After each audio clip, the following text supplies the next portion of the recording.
In the middle years of the Second World War, when 1943 was dragging on and the Atlantic Ocean served as a highway for convoys carrying everything necessary for the Allied war effort, those same ships returning westward brought an unusual cargo. Alongside the usual military freight came thousands upon thousands of captured enemy combatants, men who had fought in the deserts of Tunisia, on the rocky shores of Sicily, and across the Italian countryside. These were soldiers of the German armed forces, many of them battle-hardened veterans who had survived brutal campaigns only to find themselves defeated and bound for captivity on foreign soil. As they boarded transport vessels that would carry them across the ocean to North America, these men braced themselves for what they assumed would be savage retribution. Everything they had been told by their own government's propaganda machine suggested that capture by the Americans meant certain brutality, forced labor under inhuman conditions, and treatment that would strip them of every last shred of dignity.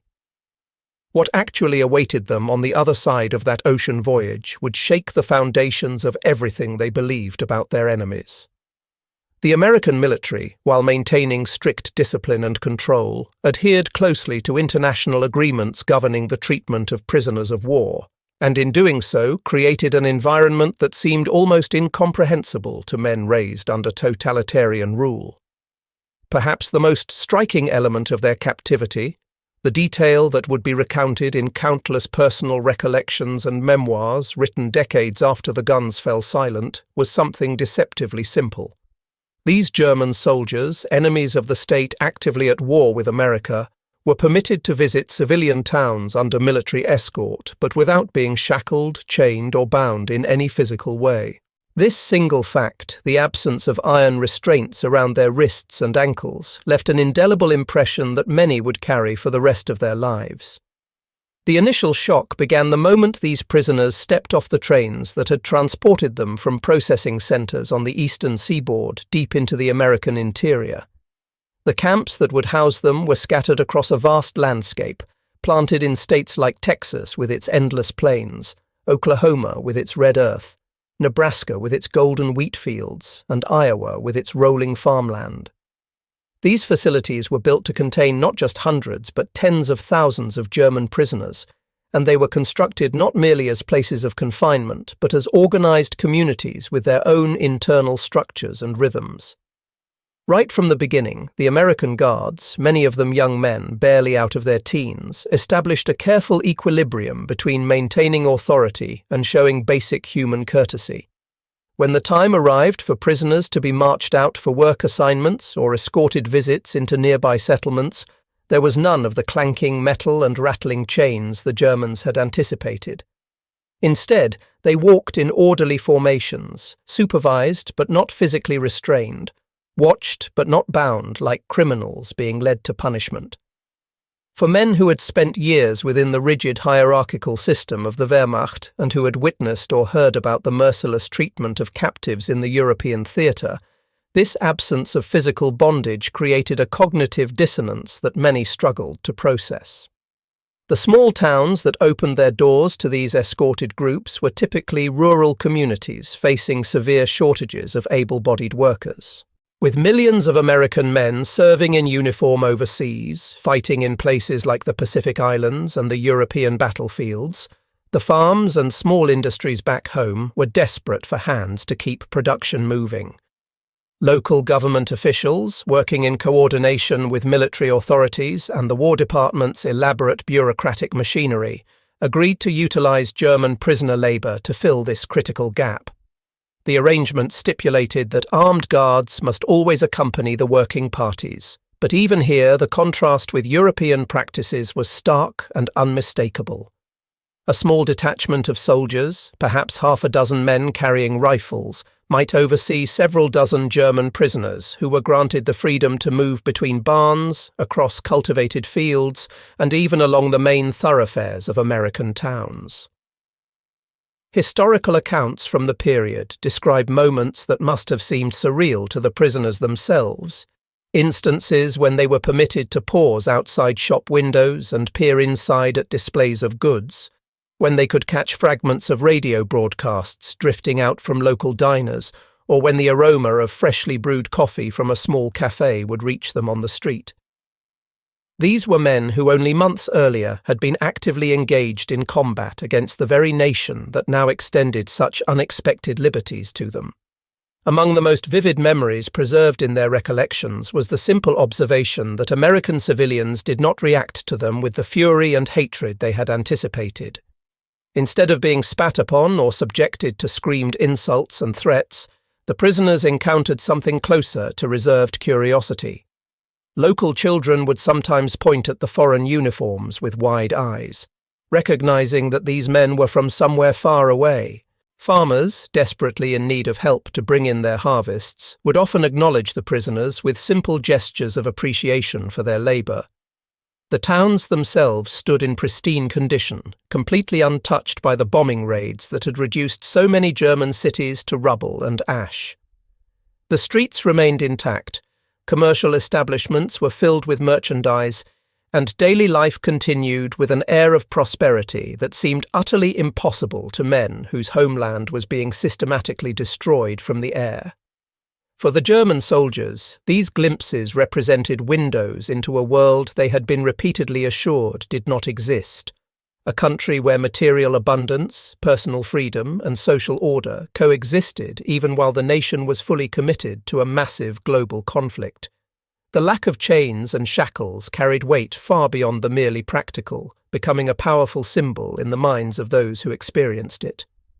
It communicated trust, but more importantly, it sent a clear message about the fundamental confidence the American system had in its own methods of maintaining order and discipline. The United States military apparatus understood that control and morale among prisoners could be effectively maintained without resorting to public humiliation or degrading treatment. One former German soldier, reflecting on his experience many years after the war's conclusion, remembered that being allowed to walk without chains made him feel as though he were being recognized as a human being rather than treated as an animal or object. That distinction, subtle in its execution but profound in its impact, became the cornerstone of a memory that would accompany many of these men throughout the remainder of their lives. When German prisoners first began arriving on American shores, their journeys had typically begun months earlier in the captured strongholds and ports of North Africa and southern Europe. Following the complete collapse and surrender of the Afrika Korps in May of 1943, nearly 150,000 Axis soldiers fell into Allied custody. Rather than attempting to house this enormous population in British facilities that were already stretched beyond capacity, the decision was made to ship tens of thousands across the Atlantic to the United States. These ocean voyages were lengthy and fraught with danger, as German submarines still prowled the shipping lanes hunting for Allied vessels, but the strategic calculation was that it remained safer to confine captured Germans as far from any European battlefield as geography would allow.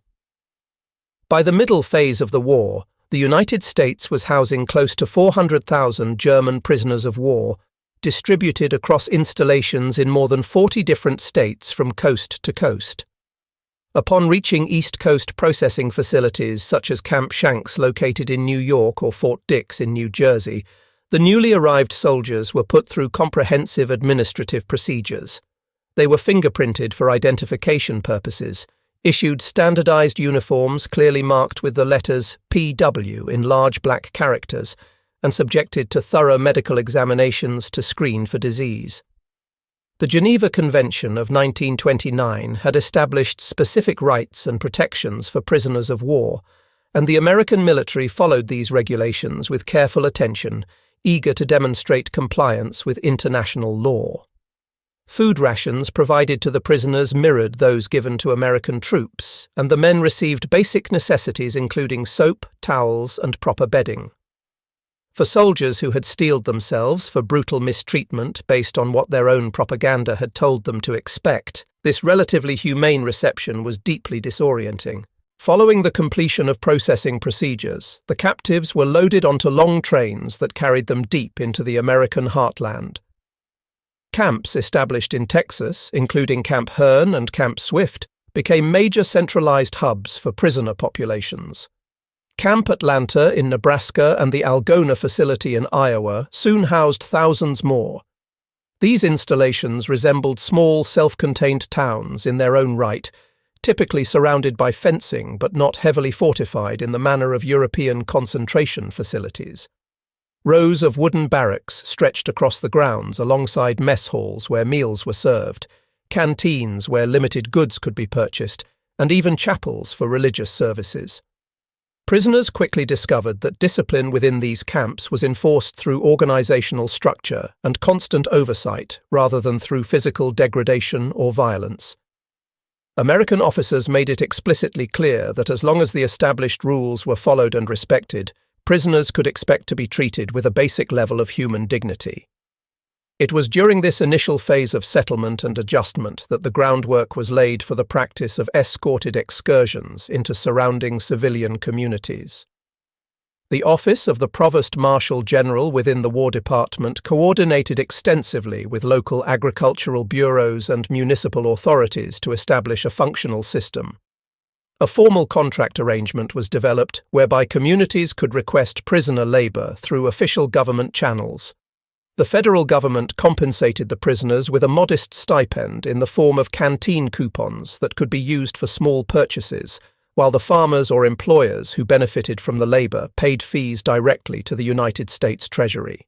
From the very beginning of this program, guards accompanied these labor groups wherever they went, but the sight of German soldiers being transported and marched without handcuffs or leg irons became increasingly commonplace in rural American communities. The processing phase also included orientation lectures and briefings for the prisoners.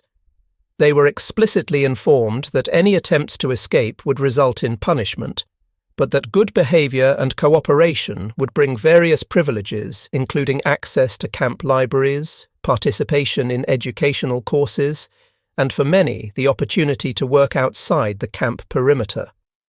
Captives who possessed specialized skills such as mechanical aptitude, carpentry expertise, or cooking experience were often assigned to positions within the camps themselves, while those without specific training became the essential backbone of agricultural work details. For the Germans, the actual realization that they might genuinely be allowed into surrounding towns, even under watch, seemed almost unbelievable. The concept of walking unrestrained through a foreign country during an active state of war appeared to contradict everything they understood about military captivity, yet the American military had intentionally designed the system this way to maintain both morale and productivity among the prison population. An additional dimension of the processing system involved intelligence collection.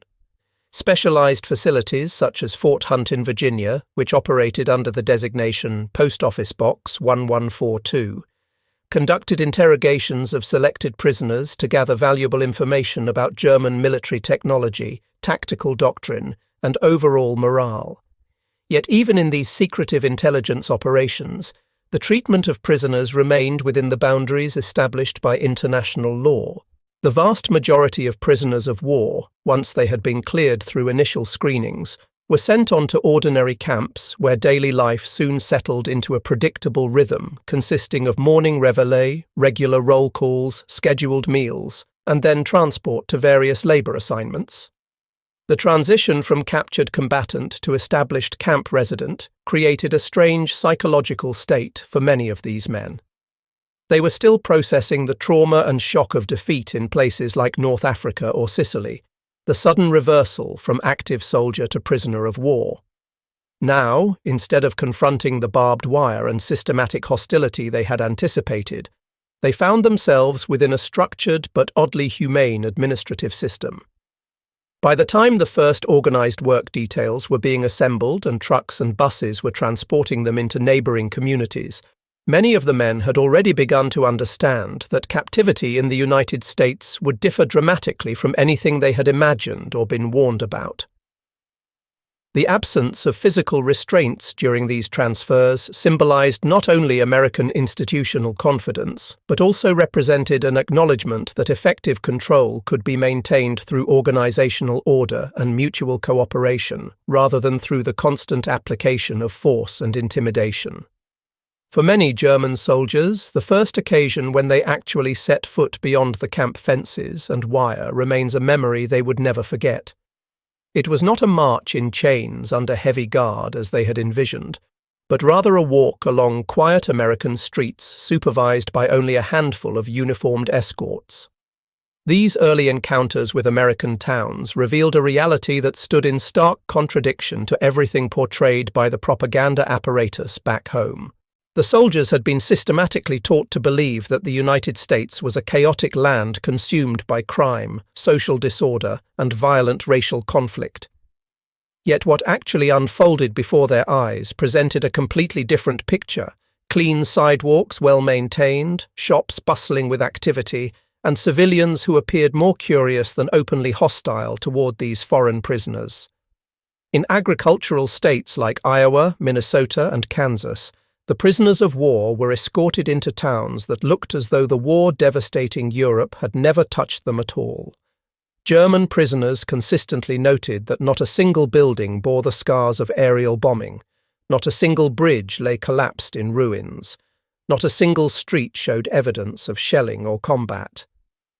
Small-town America during the 1940s projected an image of remarkable stability that seemed almost unreal to men from cities under siege.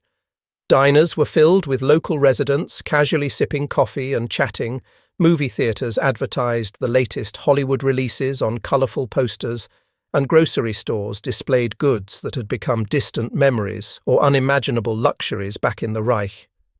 Even accounting for the rationing system that America had implemented, the sheer abundance visible in these stores made a powerful impression on the prisoners. Butter, fresh cuts of meat, canned fruits, and cigarettes were available in quantities they had not seen since before the war began. Some guards would occasionally permit the men to pause briefly outside shops or to observe local advertisements and posters pasted on walls, offering them fleeting but memorable glimpses of civilian life in a prosperous society functioning normally despite the global crisis. The reactions of American townspeople varied considerably depending on local circumstances and individual temperaments. Many residents looked at the Germans with obvious suspicion and wariness, their minds filled with memories of Pearl Harbor, newspaper headlines detailing atrocities committed by Axis forces, and the ongoing battles where their own sons and brothers were fighting and dying against these very men. Yet others approached the situation with an attitude of everyday practicality and resignation. Farmers understood clearly that these men represented critical labour necessary for bringing in the fall harvest. Local business owners were well aware that the War Department was providing prisoner labour to keep production levels steady and prevent economic collapse. Children, being more naturally curious and less burdened by political considerations, sometimes waved at the passing columns or attempted to speak to the foreigners in broken phrases. For the Germans, it was genuinely astonishing that they were not met with mob violence, thrown objects, or screamed hatred. Instead, the general atmosphere was one of controlled civility and cautious observation, a dynamic that deeply unsettled those who had been raised under the vision of America as a barbaric enemy promoted by their own leadership. Eyewitness accounts and personal testimonies reveal the small but significant details of these first encounters that left lasting impressions. Prisoners remarked on the presence of automobiles parked casually along streets, Fords and Chevrolets and Studebakers, still running smoothly despite the nation's shift toward wartime production. Others recalled hearing popular American songs drifting from open windows and doorways, music from artists like Bing Crosby or the Glenn Miller Orchestra, sounds that connected them with a cultural world far removed from military marches and propaganda anthems. In one particularly memorable recollection, a former prisoner described his profound shock at observing couples strolling hand-in-hand along sidewalks, completely unconcerned about air raids, blackout regulations, or military curfews. To this man, the complete absence of visible fear among civilians marked the greatest and most striking contrast with life in Germany, where even ordinary civilian existence was overshadowed by constant reminders of war, danger, and state surveillance. The guards who accompanied these prisoner groups often functioned less as harsh enforcers and more as practical guides responsible for maintaining order. Though they carried rifles and maintained military bearing, the overall restraint and formality of their conduct stood out clearly. A dozen guards might supervise scores of prisoners, relying on discipline and the reality of geographical isolation to prevent escape attempts rather than chains and constant threats. The Germans quickly came to realize that they had no realistic chance of successfully fleeing across thousands of miles of unfamiliar territory, with an ocean separating them from home. It was precisely this calculated trust, or perhaps institutional confidence, that led the men to reflect deeply on the American approach to managing prisoners of war. For the local civilian populations, the sight of enemy soldiers in German military uniforms strolling without physical restraints through their own neighborhoods was undeniably striking and sometimes controversial. Newspaper editorials in various communities occasionally voiced concern and asked pointed questions about why captured enemies were being permitted such apparent freedoms. But military officials worked to reassure these communities that security measures remained firmly intact and that the system was functioning as designed.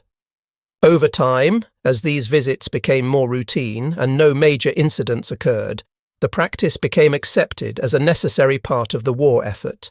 However, the fundamental astonishment never completely disappeared for the men directly involved. That first step onto American streets as unshackled prisoners, yet still very much captives, remained a powerful symbol of the strange paradox they found themselves living. They were confined and controlled, yet simultaneously granted glimpses of liberty and normal life that were more generous than many had experienced even under their own government before the war. As the war continued to grind forward and American agricultural regions faced increasingly severe labor shortages due to military conscription, German prisoners of war became an absolutely essential component of the domestic workforce. By late 1943 and throughout the year 1944, the War Manpower Commission had authorized the widespread deployment of prisoner labor across dozens of states. What continued to astonish the Germans was not merely the sheer volume of work they were assigned to perform, but also the remarkable degree of freedom with which they moved through American communities to carry out these tasks. Their roles extended well beyond simple maintenance work within the camps themselves. They became genuinely critical to maintaining American agricultural and industrial output during these crucial war years. Agricultural work absorbed the overwhelming majority of German labor contributions. In states spanning from Texas to Colorado to Nebraska, prisoners of war were transported daily by bus or marched on foot to fields of cotton, corn, sugar beets, and wheat. Harvest seasons would have faced complete collapse without their participation, as local farm workers had largely been drafted into military service and existing mechanization could not adequately compensate for the missing human labor.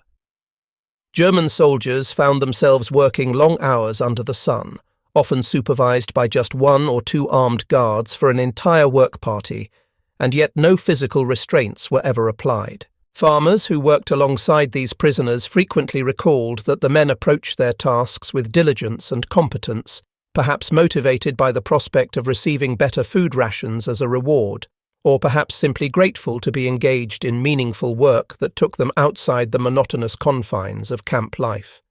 For the Germans themselves, this represented a peculiar and unexpected form of captivity, one in which they could freely handle agricultural tools, operate farm equipment, and walk across acres of open land, all under the watchful but surprisingly relaxed supervision of their American escorts. Industrial employment also emerged as an important category of prisoner labor. In various states, prisoners were contracted to work in lumber mills processing timber, canneries preparing food products, and even small factories producing non-military consumer goods. Although the Geneva Convention explicitly prohibited using prisoners directly in the manufacture of armaments or weapons, the labor they provided indirectly sustained and supported overall war production capacity. In Wisconsin, German captives were employed in paper mills that produced everything from newsprint to packaging materials. In Michigan, they were sent to logging operations in remote forested areas where they felled trees and prepared lumber. Once again, the lack of physical restraints amazed them. Saws, axes, and other potentially dangerous heavy machinery were placed directly in their hands, and yet the Americans demonstrated trust that order and discipline would be maintained without constant coercion. Escape attempts were remarkably rare, partly because prisoners fully understood the futility of trying to navigate vast rural distances in a foreign country, but also because the system itself had successfully instilled a sense of mutual expectation and cooperation between captors and captives.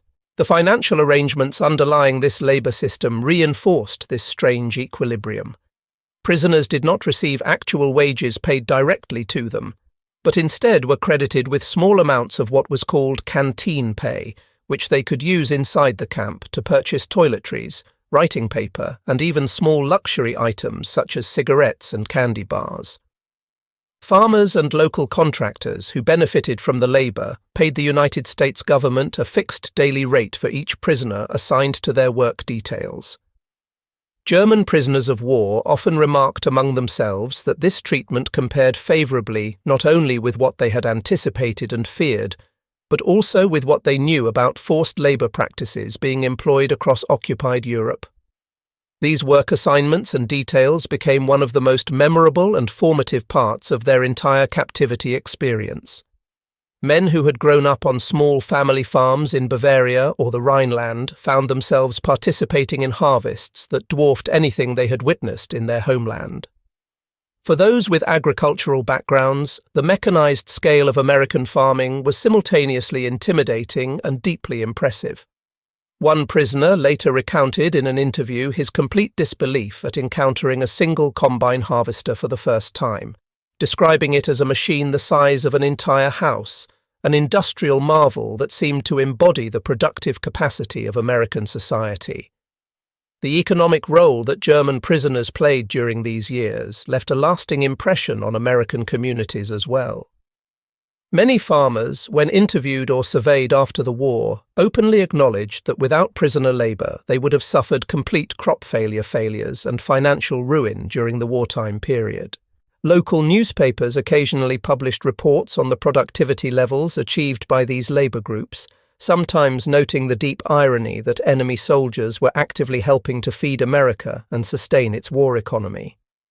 For the prisoners themselves, however, the greater irony lay in the nature of their treatment, the fact that as official enemies of the state they were being trusted with freedom of movement and access to valuable tools and equipment. This fundamental paradox contributed significantly to their growing sense that the United States represented a society that was both intensely practical and fundamentally confident, one that relied on organizational efficiency and mutual cooperation rather than brute repression and constant surveillance to maintain social order. Beyond the fields and formal work assignments, the daily life experiences of German prisoners revealed dimensions of American culture and society they had never expected to encounter while living as captives in a foreign land. When escorted groups departed from their camps for labor details or special errands, they inevitably absorbed aspects of local traditions, popular entertainment, and civilian habits. Over the course of months and years, this cultural exposure became just as influential as the physical freedoms they were granted, fundamentally reshaping their perceptions of the country and its people in ways that would persist long after the war ended. Music played a particularly striking and memorable role in this cultural education. American popular culture during the 1940s was dominated by swing music and jazz, and these distinctive sounds drifted into the camps through radio broadcasts or during supervised visits to town. The Glenn Miller Orchestra, Benny Goodman, Duke Ellington, and countless other big band performers were household names to Americans, but represented something exotic and fascinating to Germans who had been accustomed to martial military marches or state-approved folk music carefully vetted for ideological purity. Many prisoners found themselves genuinely fascinated to hear such lively, improvisational rhythms while walking past cafes or encountering jukeboxes in small-town diners. The very fact that such energetic, spontaneous music was simply part of ordinary daily life contrasted sharply with the rigid, controlled propaganda culture they had known under the Reich. Sports and athletics provided another important window into American society and values. In states like Iowa and Texas, prisoners observed posters advertising baseball games and local athletic competitions, and sometimes even participated in organized matches within the camps themselves, using donated sporting equipment. Guards occasionally arranged informal scrimmages between American military units and teams of German prisoners, a practice that was documented in camp newsletters and local newspaper reports. For the Germans, baseball seemed utterly alien at first, with its unfamiliar rules, specialized terminology, and complex strategies, but it came to symbolize the importance of leisure and recreation even in times of war. Watching Americans become passionately engaged in a sport that served no direct military purpose emphasized to the prisoners the cultural depth and civilian vitality of their captors. Educational opportunities also became an important part of this cultural exchange program. Many camps established English language classes, supplied with textbooks and instructional materials, where prisoners could learn to read, write, and speak their captors' language. When prisoners were escorted to visit libraries in nearby towns, or when they were permitted to receive books through the mail, they encountered literature ranging from American history textbooks to contemporary novels and popular magazines. A significant number of German officers actually encouraged their men to take advantage of these educational resources, hoping to maintain discipline and morale through structured study and intellectual engagement. Some prisoners who eventually returned home after the war did so with fluent or near-fluent English skills, a practical ability learned entirely during their years of captivity. Such intellectual freedom, combined with escorted access to libraries and makeshift classrooms, underscored the profound contrast with the authoritarian restrictions and censorship they had previously experienced under their own government. Religious life was also respected and accommodated in ways that surprised many prisoners. Catholic priests and Protestant ministers from surrounding communities were regularly allowed to visit the camps and conduct services, and sometimes prisoners who were escorted into town could attend worship services in local churches while under guard supervision. This represented an unexpected dimension of cultural exposure and freedom, the ability to worship openly in civilian churches alongside ordinary American citizens. The respect shown for religious practice, even when extended to enemy soldiers, made a deep impression on many Germans who had witnessed varying degrees of state interference in religious affairs during the years of authoritarian rule. For some, these simple acts of worship represented moments of spiritual continuity and normalcy in an otherwise disorienting experience. Daily civilian interactions, though necessarily limited and carefully supervised, nevertheless left lasting impressions on the prisoners. Walking through towns, they were sometimes approached by curious residents who attempted broken conversations or offered small gestures of kindness like apples, newspapers, or other simple items. In relatively rare cases, shopkeepers discovered ways to sell small goods to prisoners under guard, while other establishments maintained a cautious distance and refused any interaction. These fleeting moments of human contact demonstrated to the Germans that American society was not uniformly hostile toward them, despite the bitter conflict raging overseas and the constant casualties being reported. The most powerful form of cultural exposure, however, may simply have been the pervasive sense of normalcy itself that characterized American civilian life. Watching families gather peacefully for church services on Sunday mornings, seeing children walk to school completely unafraid of air raids or artillery bombardment, observing couples shopping leisurely in stores overflowing with consumer goods, all of this constituted a form of cultural education through direct observation. It conveyed a compelling vision of stability and material prosperity within a democratic society fully engaged in global war but not consumed or destroyed by it. For German soldiers who had been raised under years of authoritarian rule, accompanied by relentless propaganda, these escorted glimpses of ordinary American life offered a startling and powerful counterpoint to everything they had been systematically taught to believe about their enemies. The presence of German prisoners of war walking openly through American towns inevitably generated strong and varied reactions from the civilian population. For many citizens going about their daily routines, encountering men in foreign military uniforms, just months removed from active combat against United States forces overseas, was deeply unsettling and emotionally complicated. Yet despite the initial shock and ongoing discomfort, communities gradually adapted to this unusual situation, and over time their responses reflected both the anxieties and the practical pragmatism that characterized wartime America. Newspaper articles from the period often reveal the complex and sometimes contradictory emotions at play. Local newspaper editorials published in Midwestern states frequently expressed surprise and concern that enemy soldiers were being permitted to move about under what appeared to be relatively light supervision. Some residents openly questioned whether the government's policy was dangerously lenient, especially when news of Allied casualties and battlefield losses appeared daily in the press alongside these reports of prisoners walking freely. Yet military officials and local authorities worked consistently to remind the public that these men were unarmed, significantly outnumbered by American forces, and bound by the practical impossibility of successfully escaping across thousands of miles of unfamiliar American territory with an ocean separating them from home. The War Department emphasized repeatedly that utilizing prisoner labor was economically essential, particularly in agriculture where the shortage of workers threatened to undermine domestic food production, and officials reassured worried communities that security protocols were effective and that the situation remained firmly under control. Civilians who had direct personal encounters with the prisoners often responded with curiosity rather than outright hostility. Farmers who worked side by side with German captives in the fields frequently reported that the men were generally polite, respectful, and hard-working. In oral history interviews conducted decades later, some farmers recalled offering the prisoners extra food or coffee during rest breaks, small gestures that reflected both basic human compassion and recognition of the valuable contribution these men were making to keeping the farms productive. Town residents who observed them passing in supervised groups sometimes whispered among themselves or gathered in small clusters to watch, but they rarely resorted to open confrontation or violence.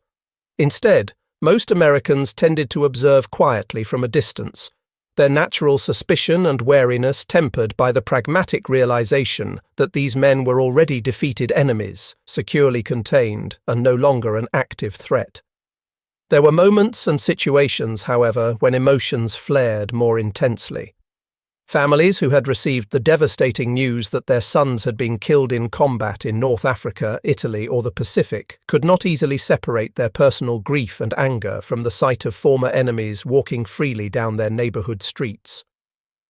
Some communities organized public protests, with citizens writing letters to local authorities demanding stricter controls and harsher treatment. In relatively rare but emotionally charged cases, individual residents shouted insults at passing work details or refused outright to do business with farmers who employed German laborers. These periodic tensions highlight the delicate balancing act the government had to continuously maintain, simultaneously reassuring the public that security remained paramount while still utilizing prisoner labor to keep essential industries functioning and productive. Interestingly, children often played a unique and somewhat unexpected role in bridging the psychological divide between captors and captives. Multiple accounts describe youngsters waving enthusiastically at the prisoners, attempting to practice simple German phrases they had learned, or simply following the columns out of innocent curiosity and fascination with the foreign soldiers. Some former prisoners, when interviewed many years later, specifically remembered how American children laughed, asked innocent questions, and approached them without apparent fear, gestures that softened the strangeness and isolation of the captivity experience. For American civilians observing these interactions, watching their own children engage with the prisoners without showing terror or hatred, reinforced the perception that these men, though they had once been dangerous military opponents, no longer posed any real threat to the community. Religious organizations and civic groups also became involved in various ways. The YMCA and local church groups occasionally organized cultural events or educational programs that included German prisoners under escort, such as musical concerts, film screenings, or holiday celebrations. Though these activities were sometimes controversial and drew criticism from those who believed they were too accommodating toward the enemy, they reflected a broader American commitment to humanitarian principles and civilized behavior even during wartime. Reports from towns like Algona in Iowa note that Christmas pageants were staged in which prisoners and civilians participated together in holiday traditions, producing the remarkable and somewhat surreal scene of former battlefield enemies sharing seasonal festivities under the supervision of armed guards.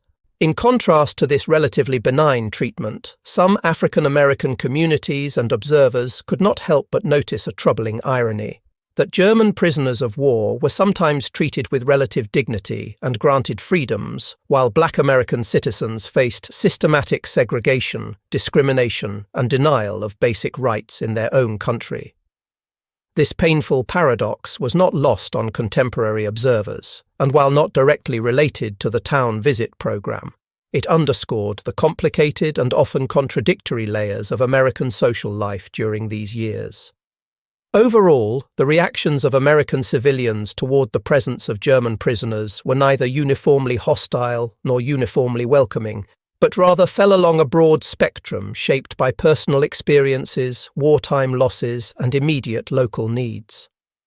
What remained remarkably consistent across different regions and communities was the extraordinary fact that American society tolerated, and indeed economically relied upon, the presence of enemy soldiers moving without physical restraints through their streets and working in their fields.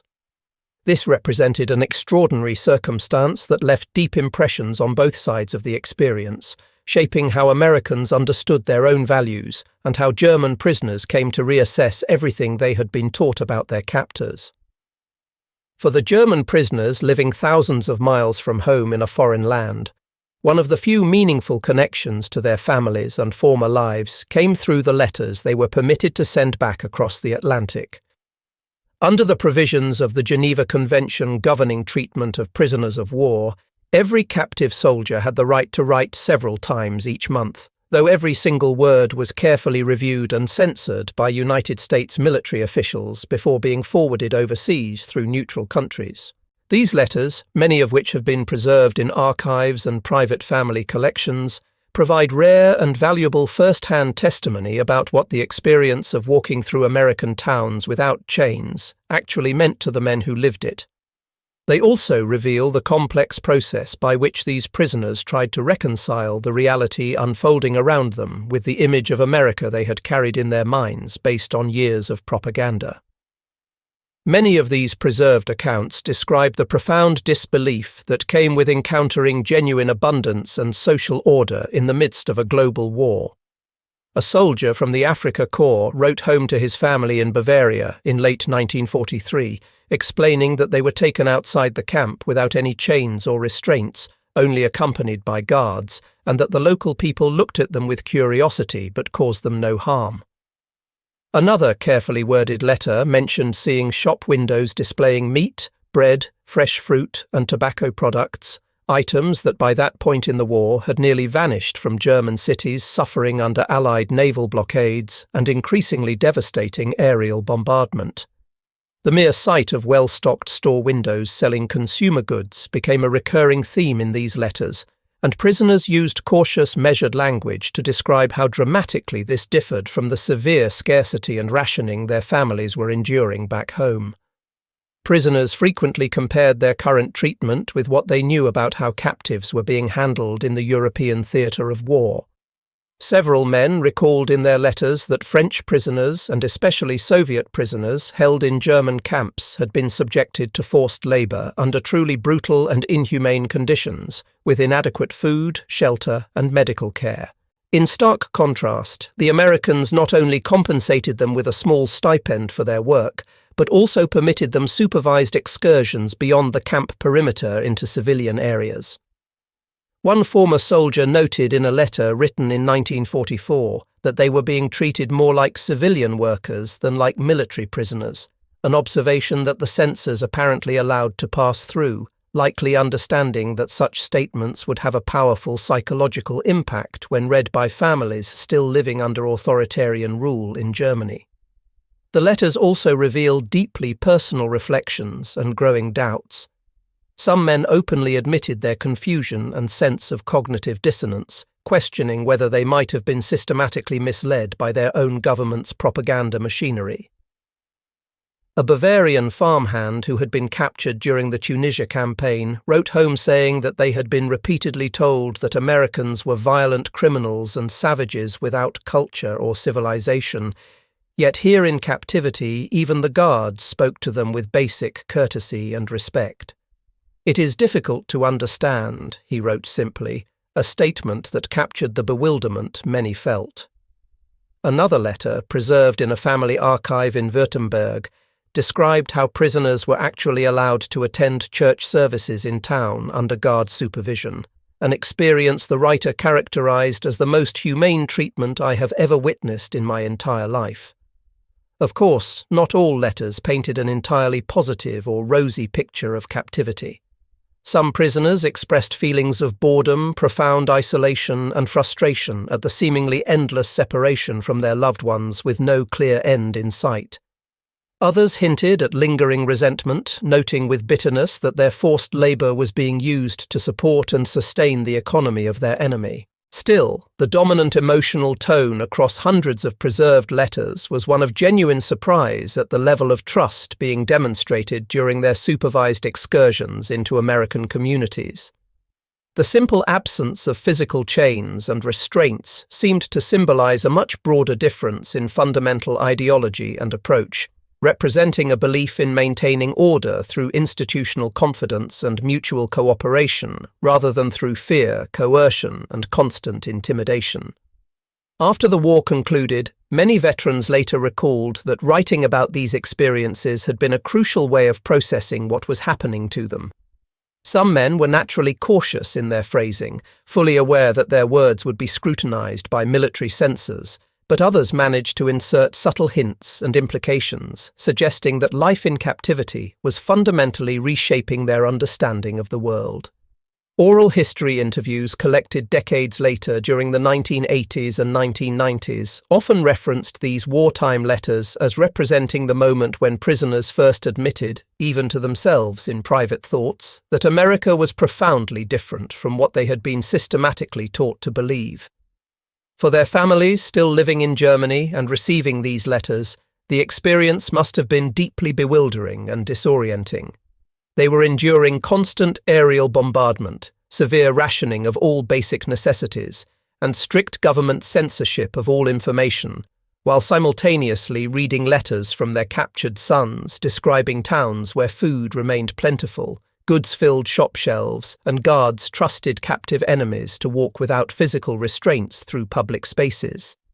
This stark contrast not only helped preserve morale and hope among the prisoners themselves, but also planted seeds of doubt in the minds of families who read them, subtle questions about what they were being told by their own leaders. In this way, the written word became just as powerful and transformative as the lived experience itself, carrying across thousands of miles of ocean the story of a captivity experience unlike anything the soldiers or their families had previously imagined possible. When the war in Europe finally ended with Germany's unconditional surrender in May 1945, the German prisoners who had spent years confined in camps across the United States faced the difficult and emotionally complex transition back to a homeland that lay in absolute ruins. Large-scale repatriation operations began in earnest during 1946, with military transports moving thousands of former captives from American camps back across the Atlantic to Europe. Yet what these men carried with them went far beyond simple memories of physical confinement and forced labor. They brought back the profound and lasting impression of having lived in a society that had permitted them to walk without chains through civilian towns, to labor on productive farms with minimal restraint, and to witness a form of daily life that had seemed almost completely untouched by the catastrophic destruction consuming their own country. Many of the men who returned discovered themselves in a Germany that was utterly unrecognizable from the nation they had left years earlier. Major cities, including Hamburg, Cologne, Berlin, and Dresden, lay in vast fields of rubble, their populations struggling desperately with severe shortages of food, housing, clean water, and virtually all basic necessities. Against this backdrop of devastation and despair, the stories told by returning prisoners about their experiences in the United States sounded almost fantastical and unbelievable to those who had remained behind. Some men spoke of walking past shops filled with consumer goods, of being allowed to listen freely to American popular music, and of observing communities where families continued to live in relative peace and prosperity despite the nation being fully engaged in global war. To their compatriots who had survived years of bombing, starvation, and occupation, these accounts often seemed too implausible to be true, so vast was the gulf separating German suffering from American abundance. The memory of institutional trust and humane treatment remained absolutely central to these post-war reflections. Former prisoners consistently emphasized how remarkable it had been to be escorted into civilian towns without any physical restraints binding their bodies.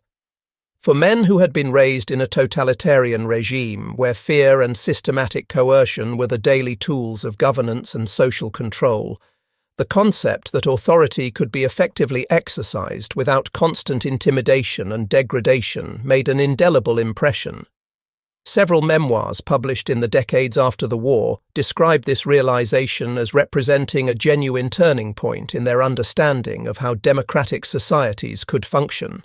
Systems that maintained discipline and order not by physically chaining their enemies, but by expecting them to follow established rules within a framework built on mutual respect rather than terror.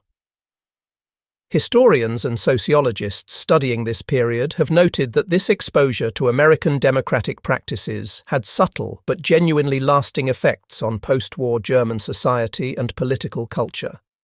Some former prisoners went on to become teachers, community leaders, and businessmen who carried with them throughout their careers the lessons they had observed and absorbed during captivity.